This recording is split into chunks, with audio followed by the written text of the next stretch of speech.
Welcome to magnet brains. मैं हूं तुम्हारी वैदी मैम और आज हम पढ़ने वाले हैं कीवर्ड आखिरी चैप्टर के chapter 15 biodiversity and it's conservation के। तो क्यों मैम पढ़ रहे हैं? क्योंकि वापस कीवर्ड्स क्या है, बहुत इंपॉर्टेंट। जब भी कोई क्वेश्चन आता है तो मार्किंग स्कीम में यही वर्ड्स मेंशन रहते हैं कि अगर स्टूडेंट ने ये वर्ड्स लिखे हैं तो दो भैया उसको मार्क्स, नहीं लिखे हैं तो फिर तो मिलने ही नहीं वाले। पर बिल्कुल चिंता मत करो, ये सब कुछ मैं पढ़ाने वाली हूँ इसी चैनल पे जिसका नाम है मैग्नेट ब्रेन्स, जहां आपको मिलता है कंटेंट फ्री इंग्लिश में, हिंदी में, किंडरगार्टन से लेके ग्रेड 12 तक का। तो क्या करोगे, पेन उठाओ और कॉपी उठाओ और सारी चीजें नोट डाउन करते चलो मेरे साथ। तो आज का चैप्टर का ही नाम है बायोडाइवर्सिटी। तो बायोडाइवर्सिटी का मतलब क्या होता है मैम? डाइवर्सिटी जो हमको मतलब लिविंग में जो डाइवर्सिटी मिल रही है, वेरिएशन मिल रहा है, वेराइटी मिल रही है, उसी को तो हम बायोडाइवर्सिटी बोलते हैं। तो तुम अगर आसपास देखोगे तो कितनी बायोडाइवर्सिटी है? अगर एंड्स के अराउंड 20,000 स्पीशीज है, 3 लाख स्पीशीज सिर्फ बीटल की है, 28,000 स्पीशीज फिशेस की है। बोलोगे मैम ये सब याद करना है क्या? नहीं, एक रफ नंबर याद रख लेना, ठीक है। उसके बाद बायोडाइवर्सिटी वर्ड किसने दिया था, ये जरूर इंपॉर्टेंट है, एडवर्ड विल्सन ने। उसके बाद तो ये क्या हुआ, बायोडाइवर्सिटी को हम 3 लेवल पे पढ़ सकते हैं, कंबाइंड 3 लेवल पे। जो किसने बताया था? एडवर्ड विल्सन ने ही बताया था। तो combined diversity at all level of biological organization, उसको हम क्या बोलेंगे? बायोडाइवर्सिटी। 3 तरीके से पढ़ सकते हो। पहली है जेनेटिक डाइवर्सिटी, दूसरी है स्पीशीज डाइवर्सिटी और तीसरी क्या है तुम्हारी? हैबिटेट के लेवल पे डाइवर्सिटी जो तुमको मिलने वाली है वो हम पढ़ेंगे। तो पहले वाले हम पढ़ेंगे जेनेटिक डाइवर्सिटी। जेनेटिक मतलब क्या मैम? जेनेटिक मेकअप या जीनोटाइप। वो कहाँ होता है मैम? जीन के अंदर होता है। जीन कहां होता है मैम? डीएनए या आरएनए में। तो बस अगर तुम्हारा कोई एक ही स्पीशीज है पर उसके अंदर तुमको वैरायटी देखने को मिल रही है, मतलब उसके अलग अलग स्ट्रेन्स देखने को मिल रहे हैं या अलग अलग हम बोल सकते हैं सब स्पीशीज देखने को मिल रही है, तो उसको हम क्या बोल सकते हैं? Genetic variety. जैसे इंडिया में अराउंड 1000 टाइप्स है किसके? मैंगोज के, ठीक है। और साथ में तुम्हारे पास 50,000 स्ट्रेन्स किसके हैं? राइस के। मतलब बिलोंग कर रहा है सेम स्पीशीज में, बस उसके अंदर सब स्पीशीज अलग अलग है, थोड़ा वेरिएशन आ रहा है। किस में? सिंगल स्पीशीज है पर जेनेटिक लेवल पे वेरिएशन है। एक एग्जांपल दिया हुआ है जो हिमालयस में मिलता है तुमको, एक फ्लावर है राउवोल्फिया वोमेंटिना, जो क्या करता है अपने अंदर एक केमिकल बनाता है। बस इस केमिकल के कॉम्पोजिशन ही थोड़े थोड़े अलग है एक ही फ्लावर, बट उसके अंदर जेनेटिक वेराइटी ऐसी आई है, हम बोल सकते हैं जीन में म्यूटेशन इस तरीके से हुआ है कि जो ये केमिकल मिल रहा है उसका कॉम्पोजिशन हर एक फ्लावर में अलग अलग तरीके से मिल रहा है। हुआ क्लियर? तो इसको क्या बोलेंगे? Genetic diversity. याद रखना, जेनेटिक डाइवर्सिटी एक ही स्पीशीज में मिलेगी, मतलब हम बोल सकते हैं एक ही स्पीशीज के हमें अलग अलग स्ट्रेन्स मिलेंगे, वेराइटी मिलेगी या सब स्पीशीज मिलेंगी, या फिर कोई पर्टिकुलर जरा सा माइन्यूट चेंज होगा एक ही स्पीशीज के अंदर, पर स्पीशीज एक ही रहेगी, ठीक है। जैसे हम बोल सकते हैं इंसान भी तो जेनेटिक डाइवर्सिटी है, हमारे अंदर का डीएनए तो सेम है, सबका डीएनए सेम है, बस अंदर वेराइटी मिल रही है। क्यों? सेक्सुअल रिप्रोड्यूस हो रहा है, रिकॉम्बिनेशन हो रहा है। हम सब लोग 99.9% एग्जैक्ट सिमिलर है। अब बोलोगे मैम दिख क्यों अलग रहा है? अरे क्योंकि क्या हो रहा है? क्रॉसिंग ओवर, ठीक है। आई बात समझ? स्पीशीज तो एक है ना। अब मैं भी होमोसेपियंस को बिलोंग करती हूँ, तुम भी होमोसेपियंस को बिलोंग करते हो। चाइना जहां से कोरोना आया था वो भी, वहां के भी लोग साइंटिस्ट क्या है? होमोसेपियंस ही है। अफ्रीका में कोई होगा तो वो भी होमोसेपियंस भी है, पर अलग अलग रेसेस तो मिल रही है। तो क्या हुआ? ये जेनेटिक डाइवर्सिटी। हुआ क्लियर? चलो आगे मूव करते हैं। जो दूसरी टाइप ऑफ डाइवर्सिटी जिसको क्या बोलते हैं? Species diversity. मतलब अब हमें एक पर्टिकुलर जगह पे स्पीशीज में बहुत ज्यादा डाइवर्सिटी देखने को मिल रही है। जैसे उन्होंने बुक में एग्जांपल दिया है वेस्टर्न घाट्स। जो वेस्टर्न घाट्स वाला एरिया है वहां पे एम्फीबियन का नंबर बहुत ज्यादा है। किसके साथ कंपेयर करो? ईस्टर्न घाट्स के साथ। तो जो एम्फीबियन की स्पीशीज का नंबर है, जो डाइवर्सिटी या वैरायटी देखने को मिल रही है, वो ज्यादा कहां पे? वेस्टर्न घाट्स में एज कंपेयर टू ईस्टर्न घाट। तो इसको हम क्या बोलेंगे? Species diversity. तीसरी टाइप ऑफ डाइवर्सिटी जो आती है उसको हम क्या बोलते हैं? Ecological diversity. बेसिकली हैबिटेट के बारे में बताती है। जैसे इंडिया ही देख लो, स्टार्ट करते हैं टॉप से, जम्मू कश्मीर पूरा हिमालयन बेल्ट है, एकदम ठंडा एरिया, पर्मा फ्रॉस्ट रीजन भी है, लेह लद्दाख वाला जो कारगिल वाला रीजन हो गया वो। फिर अगर आओ इस तरफ तो राजस्थान डेजर्ट है, एकदम गर्म एरिड। उसके बाद और नीचे आओ तो तुम्हारे कुछ रेन फॉरेस्ट भी है। सुंदरबन के साइड में वेस्ट बंगाल से आओ तो वहां मैनग्रोव्स ही है। लक्षद्वीप जाओ, अंडमान निकोबार जाओ तो वहां पे कोरल रीफ भी है और बहुत सारे बीच बीच में वेटलैंड्स भी हैं। ईस्टर्न घाट्स तो है ही, तो ठीक है, आई बात समझ, ईस्टर्न एंड वेस्टर्न घाट्स तो है ही। तो अगर हमें हैबिटेट में वेरिएशन देखने को मिल रहा है, हैबिटेट में वैरायटी देखने को मिल रही है, तो उसको हम क्या किसके अंडर रखेंगे, इकोलॉजिकल डाइवर्सिटी। बेस्ट एग्जांपल क्या है, इंडिया का एग्जांपल दे दो। तो देखो आगे क्या बोल रहा है, अब बोलोगे मैम कितनी स्पीशीज हैं, तो एक स्पीशीज का रफ एस्टिमेट लगाया हुआ है, किसने लगाया, IUCN, international union for conservation of nature and natural resources ने। उसके अकॉर्डिंग कितनी स्पीशीज है टोटल में, 1.5 मिलियन स्पीशीज है। पर एक्चुअली ये नंबर बहुत कम है, क्यों, क्योंकि बहुत सारे ऐसी स्पीशीज है जो अभी तक डिस्कवर हुई नहीं है, और पता चले डिस्कवर के पहले वो एक्सटेंट हो जाए। तो यही सारा डेटा एक साइंटिस्ट है जिनका नाम है रॉबर्ट मे, उन्होंने बोला अराउंड 7 मिलियन स्पीशीज है, जिसमें से सबसे ज्यादा स्पीशीज किसकी है, इंसेक्ट की है। ठीक है, सबसे ज्यादा मतलब मैम पूरे एनिमल किंगडम में, एनिमल किंगडम क्या बोल रही हूँ, पूरा का पूरा अगर हम लिविंग ऑर्गेनिज्म देखें उसमें सबसे ज्यादा कौन सा फाइलम है, आर्थ्रोपोडेंस है। तो ये अपन को याद रखना है। ठीक है, सबसे ज्यादा स्पेसिफिक मोस्ट स्पीशीज रिच है, टेक्सोनॉमिक ग्रुप है। टोटल 70% सबसे ज्यादा कौन है एनिमल किंगडम में, भैया कीड़े हैं। मतलब अगर मैं 10 एनिमल बोलूं उनमें से 7 तो कीड़े निकल जाएंगे। देख लो तुम्हारे घर पे चींटियां भी चल रही होंगी, चींटियों में ही वैरायटी है, छोटी चींटी, लाल चींटी, ब्राउन वाली चींटा, फिर चींटा भी होगा, कोने में मकड़ी भी होगी, अलग अलग टाइप की मकड़ियां होंगी, छोटी वाली मकड़ी, daddy long leg spider, black widow spider, कहीं से उड़ के मक्खी मच्छर भी घूम रहे होंगे। उसके बाद इतना ही नहीं हुआ होगा तो कहीं कॉकरोच भी निकल रहा होगा। तो सबके सब क्या है, आर्थ्रोपोडेंस या फिर इंसेक्ट्स। ठीक है, अब होता है अगला वाला। तो अब एक बात बताओ कि सबसे ज्यादा स्पीशीज गिनने में प्रॉब्लम आती है, जैसे माइक्रो ऑर्गेनिज्म है, उनको तो दो दिखते ही नहीं, तो हम गिनेंगे, एस्टिमेट कैसे लगाएंगे। ठीक है, अब क्यों नहीं हो सकते, क्योंकि सबसे पहली बात कि एक तो दिखेंगे नहीं, दिखे नहीं, और कुछ ऐसे माइक्रो ऑर्गेनिज्म है जिनका कल्चर लैब में करना बहुत मुश्किल है, उनकी कंडीशन मेंटेन करना मुश्किल है। ठीक है, अब आते हैं इंडिया पे। तो इंडिया में कितना टोटल वर्ल्ड का लैंड है, 2.4% है, और टोटल इंडिया की जो वर्ल्ड की जितनी स्पीशीज उसमें से कितना पोर्शन इंडिया होल्ड करता है, 8.1। तो टोटल 12 मेगा डाइवर्सिटी कंट्री है जिसमें इंडिया भी आता है। उसमें से हमारे पास प्लांट स्पीशीज कितनी है, 45,000, और एनिमल कितनी, इसी की डबल, मतलब अराउंड 90,000 फौना है हमारे पास। ठीक है, ट्वाइस कितना है एनिमल, अब बुक में सिर्फ ट्वाइस लिखा हुआ है, तुम नंबर याद रखना कि अगर प्लांट की 45 है तो ट्वाइस 90,000 हुआ, वो क्या है तुम्हारा एनिमल का। ठीक है, अब बताओ स्पीशीज डाइवर्सिटी होती क्यों है, तो उसको हम अलग अलग तरीके से पढ़ेंगे। पहला वाला क्या तरीका है, लैटिट्यूडनल ग्रेडियंट। अब ये तुम पढ़ चुके हो कि जो लैटिट्यूड मतलब क्या मैम, जो हम हॉरिजॉन्टल लाइन खींचते हैं हमारी अर्थ के ऊपर, खींचा हुआ है, एक्चुअल में ऐसी कोई लाइन नहीं है ना। उसी के बेसिस पे हमने क्या 3 जोन्स बनाए हुए हैं। एक को बोलते हैं फ्रिजिड जोन, जिसमें हमारे पोल्स आते हैं, जो आर्कटिक सर्कल और एंटार्क्टिक सर्कल के ऊपर है। ठीक है, अब आते हैं, अगर एंटार्क्टिक सर्कल से लेके हमारे आ गए 23.5 डिग्री साउथ में, मतलब ट्रॉपिक ऑफ कैप्रिकॉर्न, और आर्कटिक सर्कल से लेके 23.5 डिग्री तुम्हारे नॉर्थ में, that is tropic of Cancer, ये वाला जो जोन है उसको क्या बोलते हैं, हम टेम्परेट जोन बोलते हैं, है ना। तो टेम्परेट जोन, और जो बीच वाला जोन बच गया 23.5 degree north tropic of Cancer equator, और 23.5 degree south tropic of Capricorn, इसको हम क्या बोलते हैं, ट्रॉपिक जोन बोलते हैं।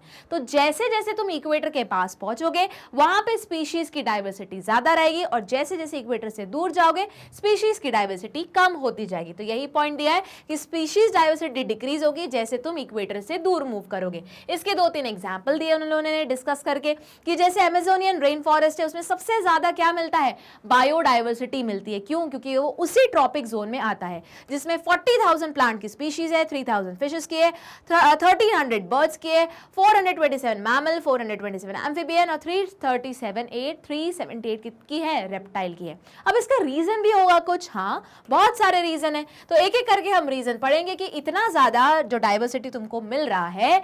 और इनफैक्ट इन्वर्टिब्रेट्स भी है, देखो इतने ज्यादा इन्वर्टिब्रेट्स है ना। तो इसका रीजन क्या हो सकता है मैम, तो स्पीशिएशन का मतलब स्पीशीज की डाइवर्सिटी, वैरायटी का रीजन क्या है। हमने बोला मैम बस इतना पता है कि इक्वेटर से दूर जाओ तो तुम्हें स्पीशीज का नंबर कम मिलने लगेगा। अब इसके 3 रीजन है, एक एक करके रीजन पढ़ते हैं। सबसे पहले जो टेम्परेट रीजन है वो मतलब देखो तुम लाइन स्टार्ट कैसे करोगे, ये वाले वर्ड से बहुत बढ़िया है। जो स्पीशिएशन है वो क्या है, फंक्शन ऑफ टाइम है, मतलब टाइम जितना दोगे उतना ज्यादा इवोल्यूशन होगा, उतना ज्यादा ज्यादा वेरिएशन आएगा, म्यूटेशन आएगा, और हो सकता है एक स्पीशीज से ही दूसरी स्पीशीज बन जाए, तो स्पीशिएशन हो जाएगा।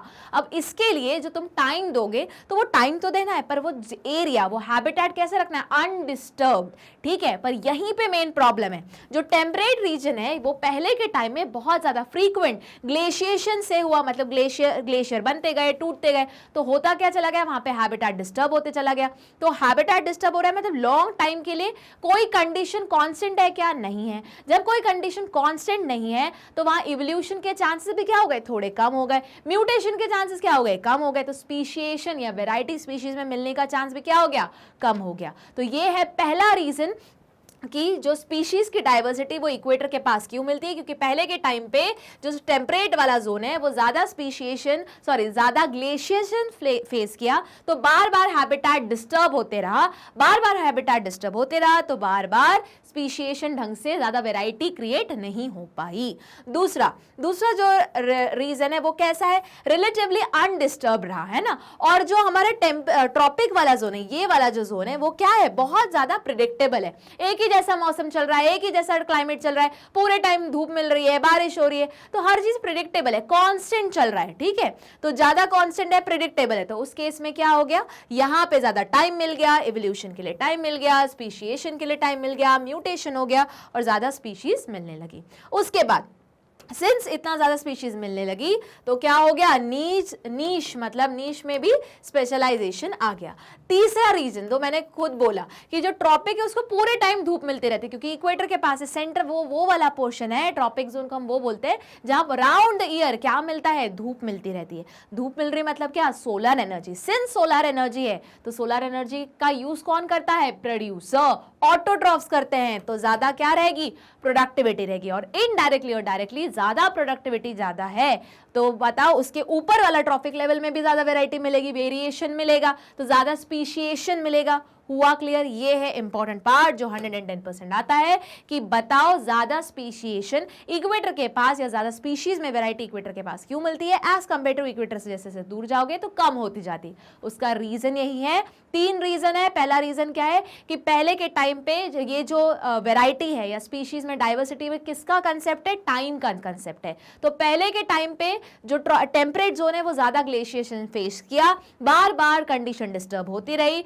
और वही हमारा टॉपिक रीजन क्या रहा, अनडिस्टर्ब रहा, तो वहां पे टाइम मिल गया, इवोल्यूशन हो गया, अलग अलग स्पीशीज का फॉर्मेशन हो गया, ठीक है। फिर रहा दूसरा रीजन कि कांस्टेंट चल रहा है, अनडिस्टर्ब चल रहा है, प्रेडिक्टेबल है, तो वापस वो क्या हो गया, नीश का स्पेशलाइजेशन हो गया, नीश का स्पीशिएशन हो गया, ठीक है। उसके बाद आते तीसरा, सिंस ये एरिया कोड सबसे ज्यादा ट्रॉपिक वाले जोन को सबसे ज्यादा धूप मिलती है, धूप मिल रही मतलब सबसे ज्यादा सोलर एनर्जी, सोलर एनर्जी मतलब सबसे ज्यादा क्या, प्रोड्यूसर्स भैया, तो सबसे ज्यादा प्रोड्यूसर्स, उसके खाने वाले भी तो उसमें वैरायटी होगी ना। चलो अब स्टार्ट करते हैं। जो दूसरा पॉइंट दिया हुआ है वो है तुम्हारा कौन सा, स्पीशीज एरिया रिलेशनशिप। ये किसने दिया था, ये साइंटिस्ट का नाम याद रखना इंपॉर्टेंट है, ये दिया गया था हम्बोल्ट ने, ठीक है। तो ये नाम रखना इंपॉर्टेंट है, मेंशन किया गया होगा यहाँ पे। तो किसने दिया था, अलेक्जेंडर वॉन हम्बोल्ट ने। बहुत बार वो सिर्फ स्पीशीज एरिया रिलेशनशिप नहीं बोलेंगे, mention the theory proposed by Alexander von Humboldt. अगर ये आया तो याद रखना ग्राफ बना के आओगे, कोई बोलेगा नहीं कि ग्राफ बनाओ एक्सप्लेन करो। जनरली 1.5 मार्क्स में जाएगा, मतलब मैम या तो ये सेक्शन ए में चला जाएगा 1.5 और 0.5 के लिए कुछ और पूछ लेंगे वो, या फिर वो 3 मार्कर में जाएगा जिसका एक पोर्शन 1.5 का इसी में जाएगा, ठीक है। तो चलो स्टार्ट करते हैं। तो अलेक्जेंडर वॉन हम्बोल्ट ने क्या बताया था, स्पीशीज एरिया रिलेशनशिप को समझाया था। उन्होंने बोला था कि जैसे जैसे स्पीशीज पर्टिकुलर एरिया और एक्सप्लोर करती जाएगी उसमें क्या आते चला जाएगा, वेरिएशन आते चला जाएगा, वैरायटी आती जाएगी। तो जैसे जैसे क्या होते चला जाएगा, एरिया एक्सप्लोर होता चला जाएगा, वैसे वैसे क्या होता चला जाएगा, और स्पीशीज में डाइवर्सिटी आती चली जाएगी। पर वापस ये एक पर्टिकुलर पॉइंट तक जाएगी फिर रुक जाएगी, कांस्टेंट हो जाएगी, ठीक है। तो जैसे स्पीशीज रिचनेस इंक्रीज कब होगी, जब एक्सप्लोर एरिया बढ़ता चला जाएगा, पर वापस एक पर्टिकुलर लिमिट तक। उसी का उन्होंने ग्राफ बनाया था जिसको हम बोलते हैं रेक्टेंगुलर हाइपरबोला।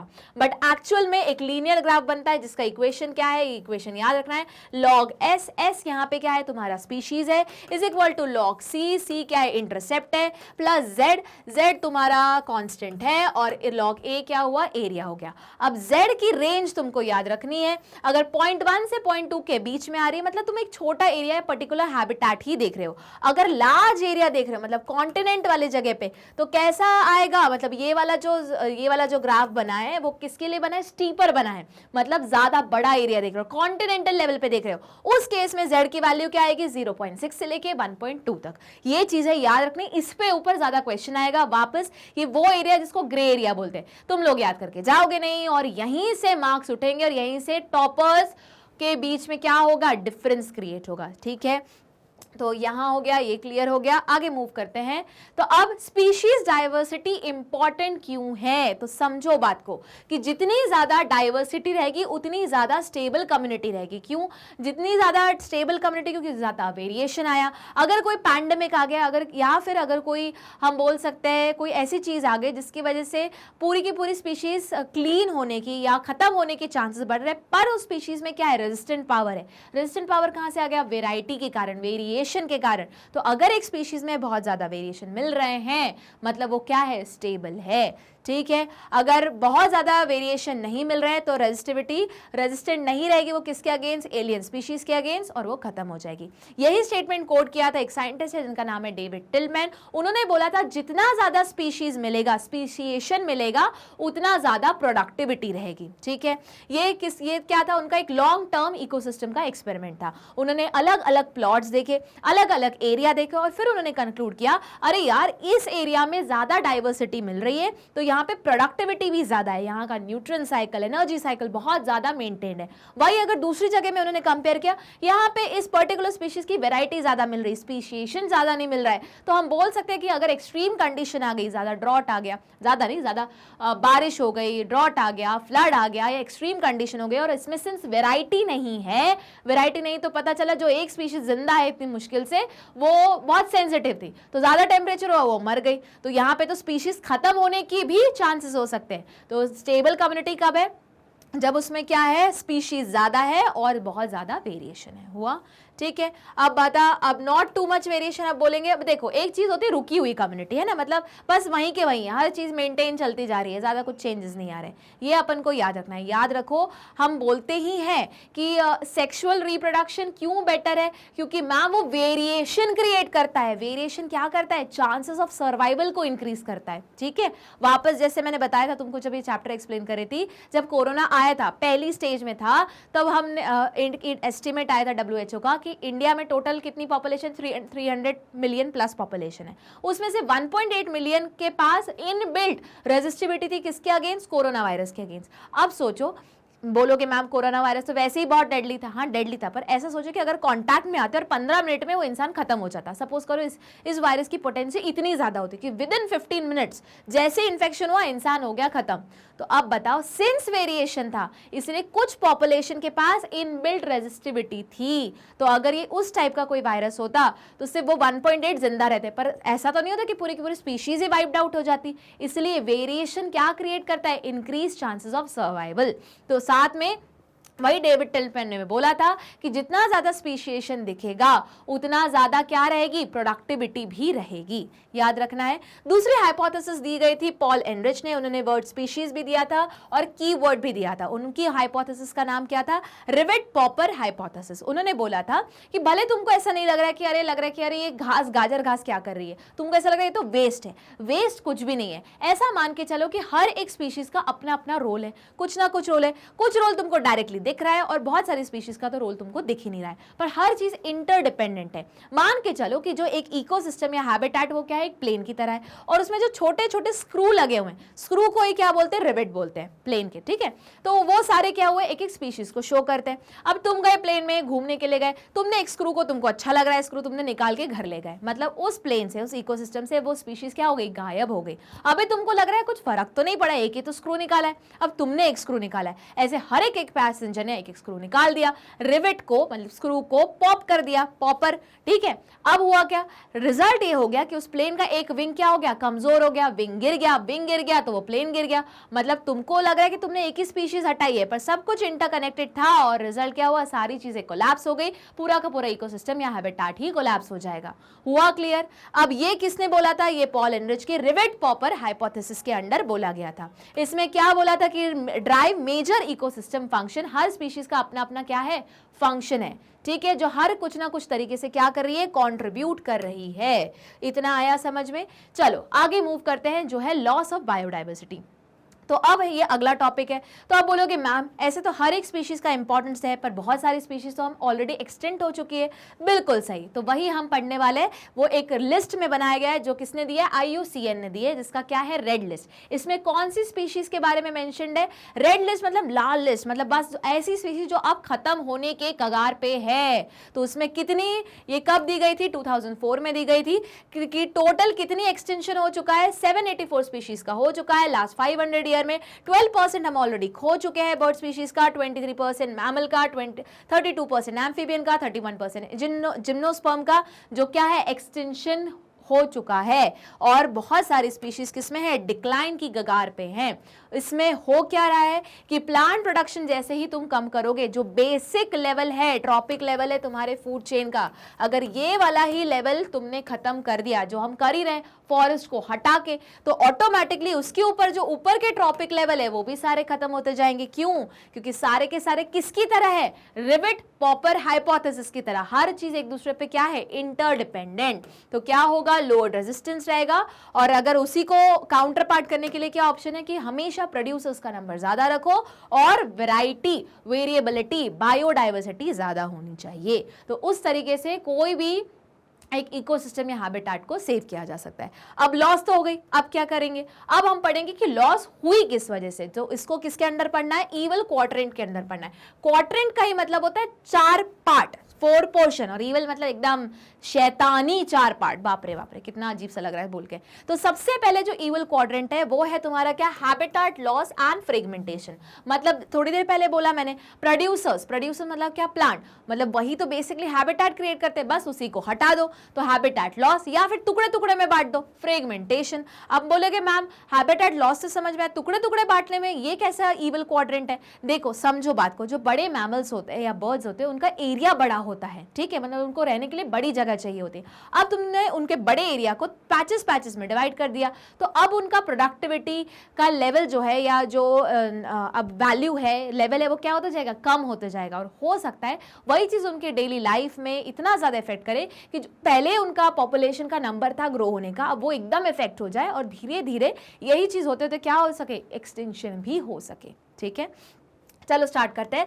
जैसे सबसे पहले है ट्रॉपिकल रेन फॉरेस्ट, उसमें अमेजन रेन फॉरेस्ट का एग्जांपल लिया है, जिसको लंग ऑफ द प्लैनेट भी बोलते हैं। अब वो बहुत बड़ा एरिया है जहाँ पे बहुत सारे स्पीशीज रहते हैं। कितने स्पीशीज का नंबर है हम थोड़ी देर पहले पढ़ चुके हैं ना, कितनी कितनी वैरायटी, इनवर्टिब्रेट्स की, एम्फीबियंस की, मैमल्स की, सबके अलग अलग बहुत बड़ा नंबर है, क्योंकि ये मेजर कॉन्ट्रीब्यूशन है ऑक्सीजन बनाने के लिए, इसलिए उसको लंग ऑफ द प्लैनेट बोलते हैं। ठीक है, अब इसमें से कुछ एरिया को तोड़ दिया गया या फ्रेगमेंट में डिस्ट्रीब्यूट कर दिया गया। क्यों? कुछ फॉरेस्ट को चॉप कर दिया गया, क्योंकि सोयाबीन उगाना था, बीफ कैटल करना था। तो उस चक्कर में अब क्या हो गया, जो बड़ा एरिया है, मैमल्स के जो बड़े बड़े एरिया थे, वो छोटे छोटे पार्ट में डिवाइड हो गए, फ्रेगमेंट में डिस्ट्रीब्यूट हो गए। तो अब होगा क्या, उनको फाइनली वो उनका डेली रूटीन खराब होगा, वापस उनके जोन्स जो है वो छोटे छोटे पोर्शन में डिवाइड हो गए, तो अब उनकी प्रोडक्टिविटी डिक्रीज होगी। अगर ऐसी ही प्रोडक्टिविटी डिक्रीज होती रही, तुम ऐसे सोचो ना कि जो एक शेर है उसको कम से कम बोल रही हूँ 10 किलोमीटर का एरिया चाहिए, ठीक है, रहने के लिए, मतलब उसका नॉर्मल वो हैबिटेट का जोन है। अब तुमने उठा के उसको एक केज में डाल दिया, देखो मैं तो एकदम सिंपल सा रीजन बता रही हूँ, तो क्या वो उस तरीके से प्रोड्यूस कर पाएगा, क्या वो अपना पूरा लाइफ जी पाएगा ढंग से? नहीं जी पाएगा। अब बोलोगे मैम हम 1 किलो एक छोटे से पिंजरे में थोड़ी ना लेके आ रहे हैं, हाँ, पर जहाँ उसका नॉर्मल साइज ही 10 किलोमीटर है, तुम उसको रिड्यूस डाउन करके 2-3 किलोमीटर में बोल रहे हो बस ये इतने में ही एडजस्ट कर लो, तो वापस उसका क्या होगा, प्रोडक्टिविटी क्या हो जाएगी, कम हो जाएगी। ठीक है, और हो सकता है वो एक्सटेंशन की तरफ भी जाए। अब देखो तुमने एक जो चेन है उसमें से, फूड चेन या फूड वेब में से एक चीज को तुमने हिला दिया। अब वो कौन, जो शेर है वो क्या है, प्रेडेटर, वो क्या चेक कर रहा था, उसके नीचे वाले ट्रॉपिक लेवल को।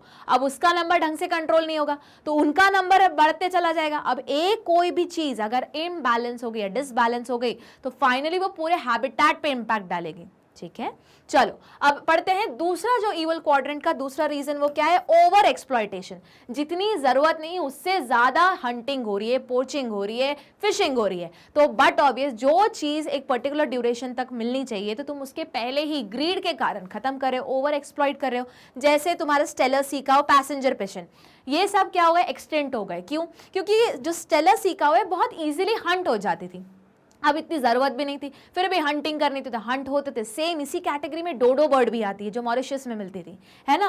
हुआ क्या कि उसका मीट अच्छा था, इजीली हंट हो जाती थी। बस अब ऐसा नहीं कि चलो एक ही मार रहे, उनको ऐसा लगा कि आज खाना है तो चलो सबको ही मार दी। इतना ज्यादा ओवर हंटिंग हुआ, इतना ज्यादा ओवर हंटिंग हुआ कि वो स्पीशीज ही खत्म हो गई। ठीक है, तो सिमिलरली हम अभी क्या कर रहे हैं, ओवर फिशिंग भी कर रहे हैं। एक पर्टिकुलर जोन से जितना फिशेस निकालने की कैपेसिटी है, हम दिन रात वहां पे उस जोन में फिशिंग करते जा रहे हैं कि वो कैपेसिटी जो 50 इयर्स तुम्हें मतलब हमारी जनरेशन को मिल जाएगी, वो चीज हम 20 इयर्स में ओवर फिशिंग करके खत्म कर दे रहे हैं। ठीक है, चलो तो ये थे तुम्हारे दो इवल क्वाड्रेंट। आगे बढ़ते हैं कि तीसरा इवल क्वाड्रेंट का मेंबर कौन है। कौन है भैया, एलियन स्पीशीज इन्वेजन। अभी देखो, अभी तक तुमने क्या किया, हैबिटेट काट डाला, लॉस कर दिया, या टुकड़ों टुकड़ों में बांट दिया, फ्रेगमेंटेशन कर दिया, या फिर तुमने क्या कर दिया, ज्यादा ही ओवर एक्सप्लॉयटेशन कर दिया, ओवर फिशिंग कर ली, ओवर हंटिंग कर ली, ओवर पोचिंग कर ली। ठीक है, अब तीसरा क्या हुआ, तुमने कुछ नहीं किया, मतलब इनडायरेक्टली तुमने क्या है, तुम कहीं और से एक्सोटिक स्पीशीज लेके आके इस जगह लेके आ गए, लोकलाइट स्पीशीज, तो उससे लोकलाइट जगह लेके आ गए। तो जो एक्सोटिक स्पीशीज थी वो कंपटीशन में थी बेटर, उसने रिसोर्सेज का यूज किया बेटर तरीके से। हुआ ये कि यहाँ की जो लोकलाइट स्पीशीज, इंडिजिनस स्पीशीज या नेटिव स्पीशीज थी वो सफर करने लगी। इतना उस हद तक सफर की कि वो एक्सटेंड ही हो गई। एग्जाम्पल दिया गया है, जैसे तुम्हारी जो नाइल पर्च है उसको इंट्रोड्यूस किया गया लेक विक्टोरिया में, वो बेटर कॉम्पिटिटर दिखी, तो रिजल्ट ये हुआ कि वहां की जो लोकलाइट स्पीशीज थी फिश की, चिचलेट फिश, उसकी 200 स्पीशीज क्या हो गई, एक्सटेंट ही हो गई, गायब ही हो गई। सिमिलरली कैरेट ग्रास, जो हमारी गाजर घास है जिसके कारण खुजली होती है, वो भी ऐसे ही बाहर से लाई गई थी, यहाँ की नहीं थी, बट अब इतना ज्यादा इन्वेजिव तरीके से वो ग्रो होती है कि यहाँ की जो दूसरी ग्रासेस है ना, जो लोकलाइट ग्रासेस है इंडिया की, उनको ग्रो होने देती नहीं है। सिमिलरली जो वाटर हाइसेकैंथ है, जलकुंभी जिसको बोलते हैं, इकॉर्निया, वो भी लाया गया था, ब्रिटिशर्स के थ्रू इंट्रोड्यूस किया गया था इंडिया में। ठीक है, रिजल्ट ये हुआ कि आज इतना ज्यादा वो बढ़ गया है कि बाकी जो लोकलाइट जो कम्युनिटी है या लोकलाइट जो फौना है उसको ग्रो ही नहीं होने दे रहा है। अब ये करता क्या है, प्रॉब्लम सिर्फ इतनी नहीं है, जो इकॉर्निया है ये डिसॉल्व ऑक्सीजन को यूज कर लेता है। अब डिसॉल्व ऑक्सीजन मतलब पानी में ऑक्सीजन को यूज कर लिया, तो पानी में फिर ऑक्सीजन जिसको चाहिए, जैसे फिशेज हो गई, बाकी एक्वेटिक लाइफ हो गई, उनको चाहिए, उनको नहीं मिलेगा, तो रिजल्ट क्या होगा, वो भी मरने लगेंगे। ठीक है, तो देखो अब आता है आखिरी वाला पॉइंट, जो इवल क्वाड्रेंट का फोर्थ पॉइंट है, वो क्या है, को एक्सटिंक्शन, मतलब साथ में गायब हो जाना। अब तुमको पता ही नहीं था कि जो एक स्पीशीज को तुमने गायब किया ओवर पोचिंग या कोई भी पहले के 3 क्वाड्रेंट की वजह से, हैबिटेट लॉस या फ्रेगमेंटेशन या ओवर एक्सप्लॉयटेशन, या फिर हम बोल सकते हैं कौन सा वाला, ये एलियन स्पीशीज इन्वेजन, उसके कारण कोई एक स्पीशीज गायब हो गई, पर उस स्पीशीज से रिलेशन में, म्यूचुअलिस्टिक रिलेशन में कौन थी, ऑब्लिगेटरी वे में कोई दूसरी स्पीशीज थी जो तुमको पता नहीं थी, तो तुमने एक गायब की, जैसे डोडो के केस में हुआ था। जब डोडो एक्सटेंट हो गई उसके 2-3 साल के बाद बहुत सारी जिम्नोस्पर्म की स्पीशीज गायब हो गई, तब पता चला अरे डोडो और वो जिम्नोस्पर्म की स्पीशीज क्या थी, ऑब्लिगेटरी रिलेशनशिप में थी, दोनों इंटरडिपेंडेंट थी। तो एक गायब करोगे उसके ऊपर जो दूसरी डिपेंडेंट है वो गायब हो जाएंगी, जैसे होस्ट फिश और पैरासाइट का हो गया। तो फिशेस है उसके ऊपर सपोज करो कोई पैरासाइट है, अब वो पैरासाइट स्पीशीज स्पेसिफिक ही है, ठीक है, अब तुमने वो स्पीशीज ही गायब कर दी, एक्सटेंट हो गए, तो वो पैरासाइट जाएगा कहां पे, वो भी तो खुद ही गायब कर हो जाएगा ना। सेम हम बोल सकते हैं, जैसे अगर मैं बोल रही हूं कि जो तुमने पढ़ा होगा जो पांडा है ना, जो नेशनल एनिमल है चाइना का, उसका खाना मेन क्या है, बैम्बू, ठीक है, वो बाकी भी चीजें खाता है पर बैम्बू पे ही वो मेन सर्वाइव करता है। अब मैंने बोला कि मैंने बैम्बू ही गायब कर दिया, ठीक है, सपोज उस एरिया से पूरा बैम्बू प्लांट्स को गायब कर दिया, तो क्या पांडा जिंदा रहेगा? क्या नहीं रहेगा? आप बोलोगे मैम नहीं, वो तो हम केयर करके कैरेट खिला के, वो अलग बात है कि तुम ये सारा खिला दोगे, पर नेचुरल फूड क्या है उसका, जो उसके ऊपर वो डिपेंडेंट है, बैम्बू ट्री ही है। अब तुमने उसका मेन फूड सोर्स ही हटा दिया, तुमने देखो एक प्लांट हटा दिया, तो उसको खाने वाला जो एनिमल था वो भी ऑटोमेटिकली क्या हो जाएगा? एक्सटिंक्ट हो जाएगा। इसी को क्या बोलते हैं? को एक्सटिंक्शन। इतना हुआ क्लियर।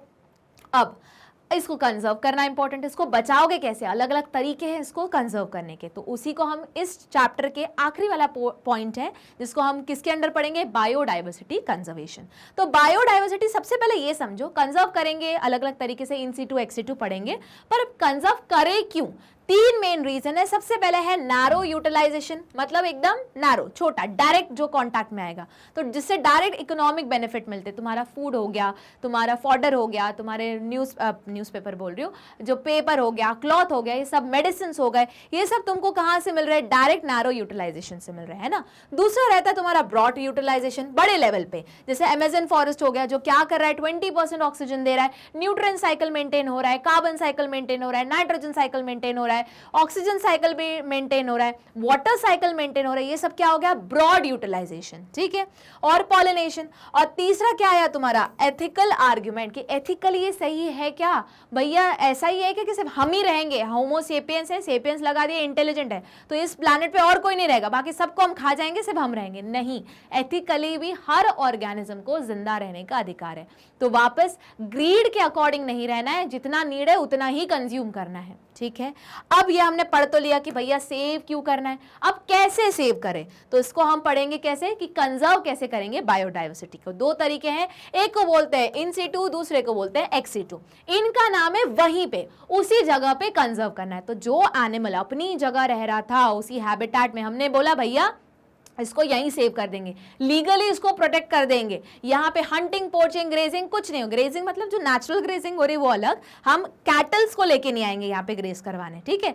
तो सारा लीगल प्रोटेक्शन मिल रहा है, जो ऑर्गेनिज्म अपने ही हैबिटेट में सेव रह रहा है, तो उसको हम क्या बोलेंगे? In situ, within their area only. तो उसमें कौन कौन आता है? बायोडाइवर्सिटी हॉटस्पॉट्स आते हैं, नेशनल पार्क्स आ गए, सेंचुरीज आ गई। अच्छा, अब बायोडाइवर्सिटी हॉटस्पॉट्स में ऐसे क्या खासियत है मैम? वो एंडेमिज्म शो करता है, मतलब कुछ ऑर्गेनिज्म जो उसी जगह पे मिलने वाले उनको हम क्या बोलते हैं? एंडेमिक स्पीशीज बोलते हैं। तो अब उनको हम अलग से ले जाके तो कहीं सेव नहीं कर सकते, उनको उनके हैबिटेट में ही सेव करना पड़ेगा। तो ऐसे स्पीशीज कौन हो गए? एंडेमिक स्पीशीज, और इस प्रोसेस को क्या बोलेंगे? एंडेमिज्म, ठीक है। उसके बाद टोटल कितने हॉटस्पॉट्स है वर्ल्ड में? 34। उसमें से इंडिया में कितने मिल रहे? 3 मिल रहे। कौन कौन से? इंपॉर्टेंट है, याद रखना है। Western Ghats and Sri Lanka. अब बोलोगे मैम श्रीलंका इंडिया में भी थोड़ी ना है, वो तो अलग देश है। हाँ, पर वो एक जोन, एक बेल्ट ही मान के चलते हैं, ठीक है। इंडो बर्मा, ऐसे तो बर्मा भी नहीं है, पर इंडो बर्मा।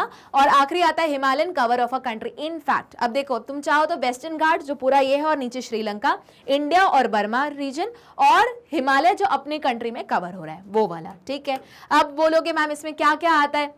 वापस इन सीटू में आता है biosphere reserve, national park, sanctuary. अब टोटल कितने बायोस्फीयर रिजर्व है? 14 है। इंडिया में कितने नेशनल पार्क है? 90 है। कितनी सेंचुरी है? Wild life sanctuary 448 wild life sanctuary. और सेक्रेड ग्रुप्स, तो सेक्रेड ग्रुप्स मतलब वो जगह रहती है इस पर्टिकुलर जंगल में, अलग अलग एरिया में अलग अलग सेक्रेड ग्रुप्स है। कुछ हिमालयस में सेक्रेड ग्रुप्स है, कुछ मेघालय में है, कुछ राजस्थान है, कुछ MP छत्तीसगढ़ में भी है, जहाँ पे सेक्रेड का मतलब क्या रहता है? एकदम पवित्र, पूजनीय। तो वहाँ की ट्राइब्स का मतलब देखो, इनडायरेक्टली वहाँ पे एनिमल और वो प्लांट या हैबिटेट भी सेव हो रहा है, पर उस जगह क्या है? एकदम प्रोटेक्टेड है, उस जगह कुछ पूजा जाता है ना, मतलब उनका कुछ स्पिरिचुअल या फिर रिलीजियस मान्यता है, तो उसको हम क्या बोलेंगे? Sacred groups. मतलब वहाँ पे कोई भी एक्टिविटी नहीं कर सकता, तो वहाँ पे कोई एक्टिविटी नहीं कर सकता, मतलब कोई डेवलपमेंट नहीं होगा, कोई डिफॉरेस्टेशन नहीं होगा, कुछ नहीं होगा, हंटिंग नहीं होगा, पोचिंग नहीं होगा। तो उस तरीके से वो भी सेव हो रहा है, साथ में और क्या सेव हो रहा है? आसपास का हैबिटेट, एनिमल, स्पीशीज, सब कुछ सेव हो जा रहा है, ठीक है। तो वापस उसी जगह पे सेव हो रहा है ना, इसलिए वो किसके अंदर आया? इन सीटू कंजर्वेशन के अंदर। अब इसके कुछ एग्जाम्पल्स तुमको पढ़ने हैं, जैसे हुआ तुम्हारा खास and Jaintia Hills in Meghalaya, Aravalli Hills of Rajasthan and Western Ghats region. उसमें क्या है? अलग अलग सेक्रेड ग्रुप्स बने हुए हैं, ठीक है। साथ में मैंने बताया कर्नाटक एंड महाराष्ट्र का सारगुजा भी है, फिर बस्तर अपने एमपी और छत्तीसगढ़ का जो एरिया है वहां पे भी क्या है, सारे इन सीटू कंजर्वेशन है, सेक्रेड ग्रूव्स हैं। कुछ सेक्रेड ग्रूव्स याद करके जाओ। वापस ऑब्जेक्टिव पॉइंट ऑफ व्यू से इंपॉर्टेंट है, सीयूईटी पॉइंट ऑफ व्यू से इंपॉर्टेंट है। इसमें बोर्ड में वो सिर्फ मेंशन कर देंगे, अगर आया भी तो 1 मार्क का क्वेश्चन है सेक्रेड ग्रुप्स के ऊपर, उससे ज्यादा नहीं। पर वापस 2 एग्जाम्पल, कोई भी 2 एग्जाम्पल, मेघालय हिल या अराइवल हिल्स का याद करके जाना, ठीक है। वापस क्यों, हम सपोर्ट करेंगे अपने आंसर को। अब देखते हैं हम सेकेंड वाला, जिसको हम क्या बोलते हैं, एक्स-सीटू कंजर्वेशन। तो एक्स-सीटू का मतलब क्या है, दूसरी तरफ, मतलब वहां से उस एनिमल को उसके हैबिटेट में सेव नहीं कर रहे, हम वो एनिमल को रीलोकेट कर रहे हैं कहीं और जाके और फिर उसको कंजर्व कर रहे हैं। जैसे तुम्हारा हो गया जूलॉजिकल पार्क्स, बोटानिकल गार्डन, और दूसरे भी तरीके हैं, चलो देखते हैं। तो सबसे पहले एक्स-सीटू कंजर्वेशन जो दूसरा तरीका है, क्या क्या आता है उसमें, zoological park, botanical garden, wild life safari park. मतलब वो एनिमल अगर अपने नेचुरल हैबिटेट में सेव नहीं हो पा रहा है या डेंजर में है या कुछ उसको बीमारी हो गई, तो हम उसको निकाल के ले जाएंगे और दूसरी जगह जाके सेव करेंगे। अब सिर्फ यही तरीके नहीं है, अगर हमने सोचा कि चलो हम गैमीट्स या फिर सीड्स या फिर एम्ब्रियो को ही क्रायो प्रिजर्व कर लें, ठीक है। क्रायो प्रिजर्वेशन टेक्निक मतलब लिक्विड नाइट्रोजन का यूज करके -196 डिग्री सेल्सियस पे हम क्या कर लेंगे, उसको सेव कर लेंगे। मतलब इन फ्यूचर जब टेक्नोलॉजी आएगी तो अगर टिश्यू कल्चर की मदद से उस प्लांट को पूरा वापस रीग्रो कर पाएंगे। या फिर बोले कि मैम एनिमल में, तो येट अभी वो टेक्नोलॉजी प्रोसेस में ही है। गैमेट्स को रख लिया, बस क्या करना है, दोनों को फ्यूज करना है। और अब जो टेक्निक आएगी उसकी मदद से तो हम बाहर ही लैब में ही उस पूरे एनिमल को ग्रो कर सकते हैं, ठीक है।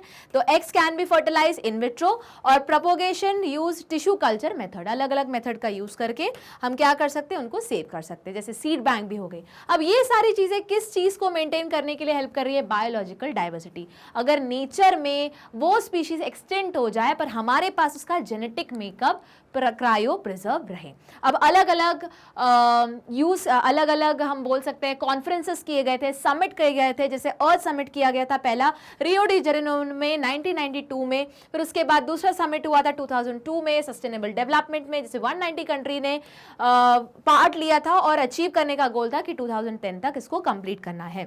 अभी एट करंट अलग अलग सारे इनिशिएशन हो रहे हैं, अलग अलग समिट्स चल रहे हैं, ताकि ये जो हमारा जितना भी है, हम पोल्यूशन कम करें, ग्लोबल वार्मिंग कम करें, उसके बाद हैबिटेट को कंजर्व करें, बायोडाइवर्सिटी कंजर्व करें। क्योंकि अल्टीमेटली हर चीज़ डैमेज किसको करने वाली, हमारी ही लाइफ को करने वाली, ठीक है। और यहाँ पे तुम्हारा ये चैप्टर होता है खत्म। क्या करोगे, वेबसाइट पे जाओगे, www.magnetbrains.com टाइप करोगे। जैसे ही टाइप करोगे तुम्हारा ये होम स्क्रीन आएगा, अपना क्लास सिलेक्ट करोगे, सब्जेक्ट सिलेक्ट करोगे, और जो भी चैप्टर बच गया है चाहते हो वापस सुनना, वो सिलेक्ट करोगे और सुनते चलोगे।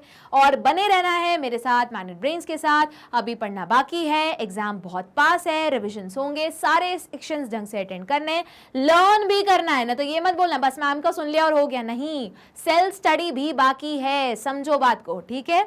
और बने रहना है मेरे साथ, मैग्नेट ब्रेन्स के साथ। मिलेंगे अगली क्लास में, तब तक लाइक शेयर सब्सक्राइब करना मत भूलना। तब तक take care and good bye.